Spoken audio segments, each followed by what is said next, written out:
Hello dear student everyone, welcome to Mahesh Singh channel. तमाम विद्यार्थियों से मेरा अनुरोध है कि मेरे चैनल को सब्सक्राइब करें, बेल का आइकन को दबाएं और पसंद पड़े तो बाबू में लाइक करें। बाबू, आज मैं आप लोगों को रिलेटिव प्रोनाउन के बारे में पढ़ाने के लिए जा रहा हूँ। रिलेटिव प्रोनाउन के प्रश्न क्वेश्चन एग्जाम में आते ही आते और कंपटीशन में तो विशेष रूप से और स्पोकन में उसकी विशेष उपयोगिता होती है। तो आए जाने कि रिलेटिव प्रोनाउन क्या है और उसका प्रयोग किस तरह से सेंटेंस में किया जाता है। बाबू, रिलेटिव प्रोनाउन का मतलब होता है संबंध बोधक सर्वनाम, जो कि संज्ञा के संबंध को बताने के लिए इसका प्रयोग किया जाता है। नाउन के संबंध को बताने के लिए प्रयोग किया जाता है। रिलेटिव प्रोनाउन लगभग 8 प्रकार के हैं। ऐसे जनरल के 5 ही प्रकार के प्रयोग सेंटेंस में आया करते हैं। Who, which, that, whom, which, when, where, where के रिलेटिव प्रोनाउन है। Who का प्रयोग सेंटेंस में हिंदी के शब्दों के अनुसार जो, जिसने, कौन, किसने के रूप में उनका प्रयोग किया जाता है सिर्फ मानव के लिए। वुमेन्स बीइंग के साथ संबंध बताने के लिए नाउन का हु का प्रयोग किया जाता है।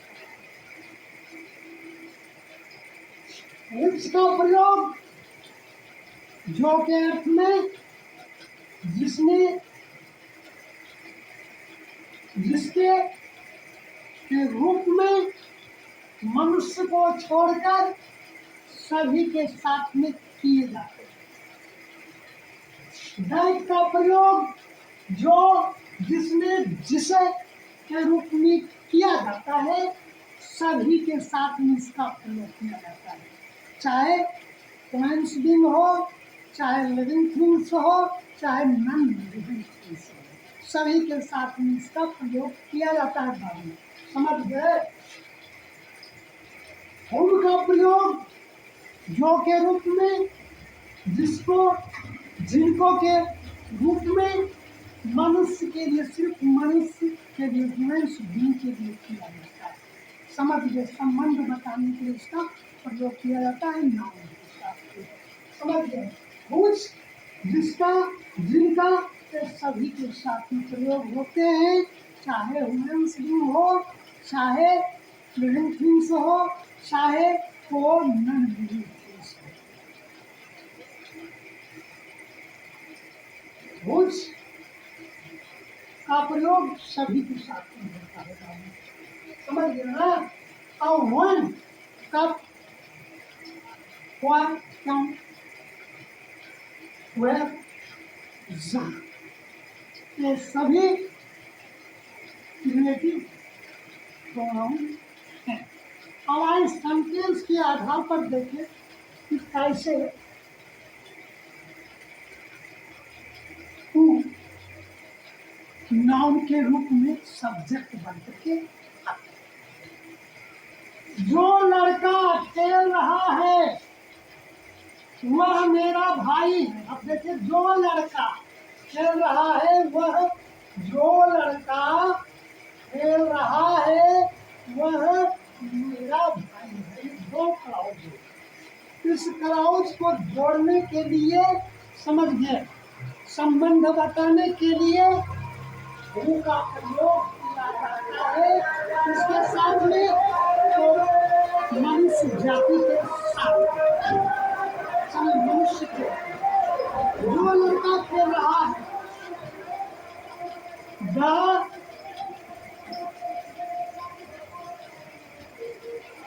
boy, the boy who is playing.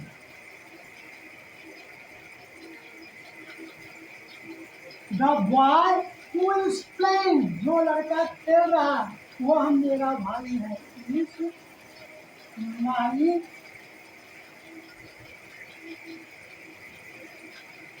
brother. जो लड़का खेल रहा है, जो लड़का खेल रहा है वह मेरा भाई है. अब देखिए, जो लड़का, द बॉय, वो सब्जेक्ट के रूप में आ गया.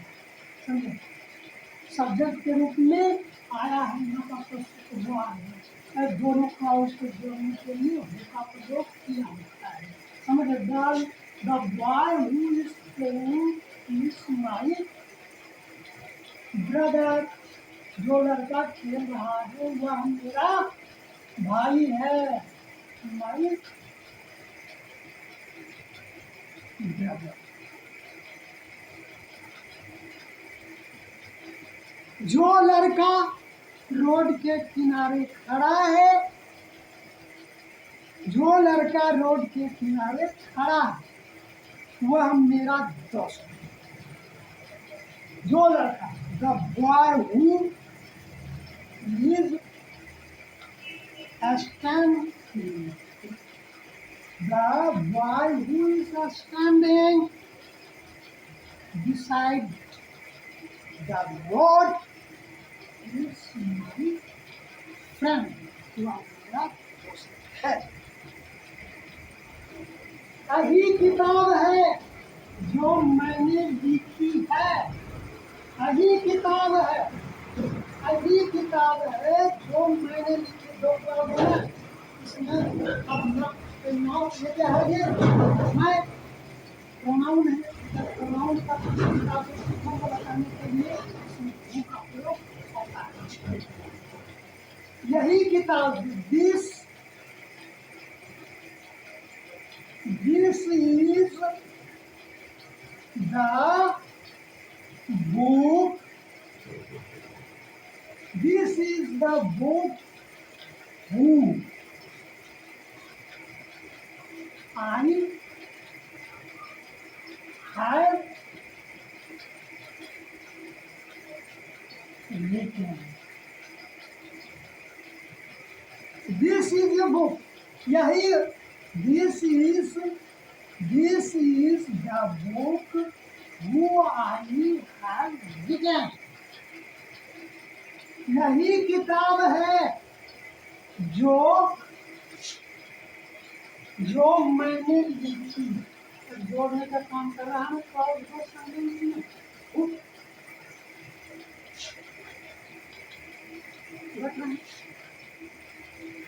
अब दूसरा देखिए, विच, जो जिसने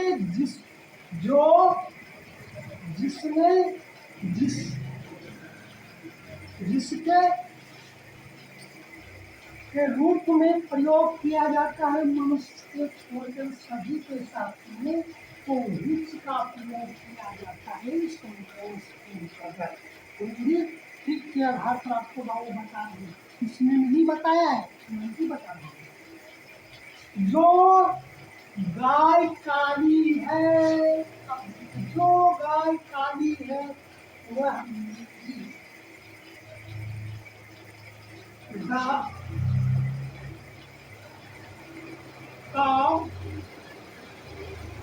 the cow which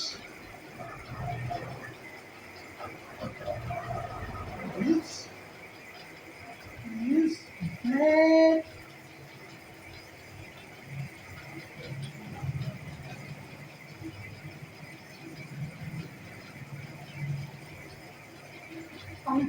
जो गाय काली वह मेरी.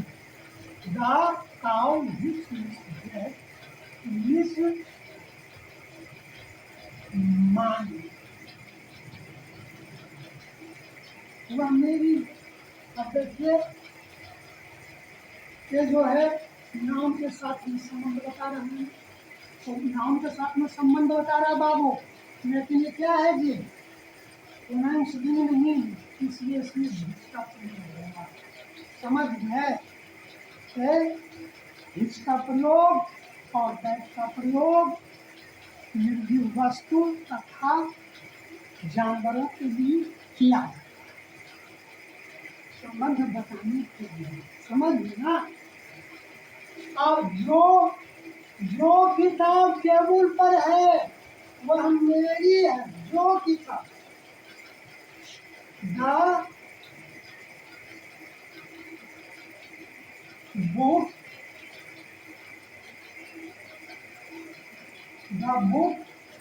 which is on the table, the book which is on the table, समझे, is mine, वह मेरी। अब देखिए विच जो है इस नाउन से संबंध बता रहे हैं, यानी विच जो है सब्जेक्ट। आप रखिएगा हु विच, जितने भी प्रोनाउन होते हैं वो सेंटेंस में सब्जेक्ट के रूप में उपस्थित होते हैं। समझ गए? नाउन के बाद वो आते हैं। जो किताब टेबल पर है वह मेरी है। The book which is on the table, है ना, इज फ्रॉम। अब दैट का प्रयोग, दैट का प्रयोग जो जिसमें जिसे के रूप में किया जाता है, जो कि सभी के साथ में किया जाता है, चाहे ह्यूमन्स बीइंग हो, चाहे नेचर बीइंग्स हो, चाहे मतलब कि लिविंग थिंग्स हो, चाहे नॉन लिविंग थिंग्स हो, सभी के साथ में इसका प्रयोग दैट का किया जाता है। समझे? सब्जेक्ट के रूप में। समझ गए? अब देखिए यह वही पुस्तक है जिसने मैं, यह वही पुस्तक है जिसे मैं खोज रहा था। यह वही पुस्तक है जिसे मैं खोज रहा था। तो this is the book, this is the book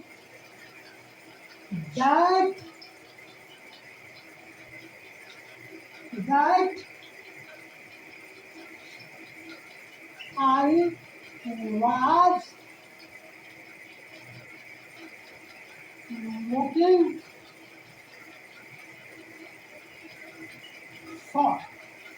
यह वही किताब है। अब देखिए यह वही किताब है जिसे मैं खोज रहा था। जिससे जो है यहाँ पर देखिए हम संबंध बता और क्रिएटिव प्रोनाउन एक क्लॉज को दूसरे क्लॉज को जोड़ने के साथ साथ क्या करता है कि वो नाउन या प्रोनाउन को बतलाता है। समझे? आइडेंटिफाई करता है, मॉडिफाई करता है।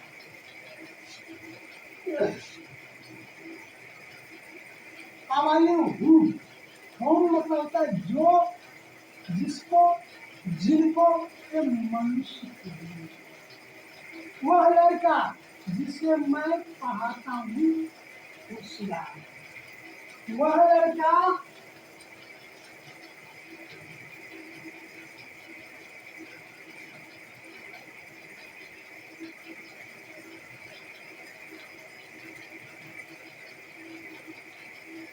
the boy, वह लड़का जिसे मैं पढ़ाता हूँ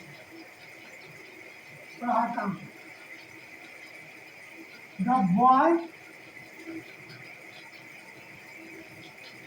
whom, whom I teach is God.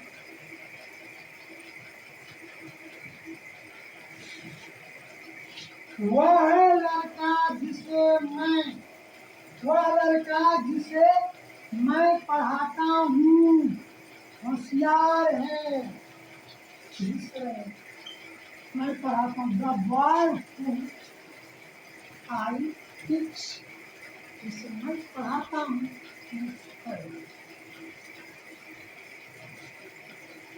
whose, जिसका, जिनका, ये सभी के साथ ही यह वही बच्चा है जिसके पिता भी एक दुर्घटना में मारे गए। यह वही लड़का है। This is the child. This is the child whose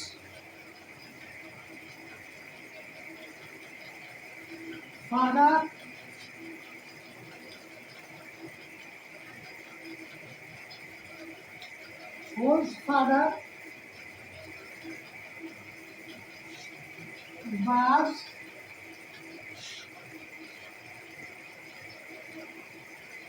killed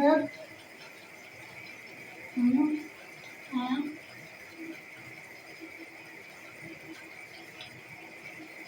accident. This is the child whose father was killed in an accident. यह वही लड़का है जिसके पिता एक दुर्घटना में मारे गए। बाबू, रिलेटिव प्रोनाउन का प्रयोग हम क्लाउज के दो क्लाउज को जोड़ने में करते हैं और इसके साथ साथ नाउन या प्रोनाउन के साथ संबंध बताने के लिए भी इसका प्रयोग करते हैं। खास रूप से इसका प्रयोग करते हैं कि प्रोनाउन का who, which, that, whom, whose, when, why, where, this,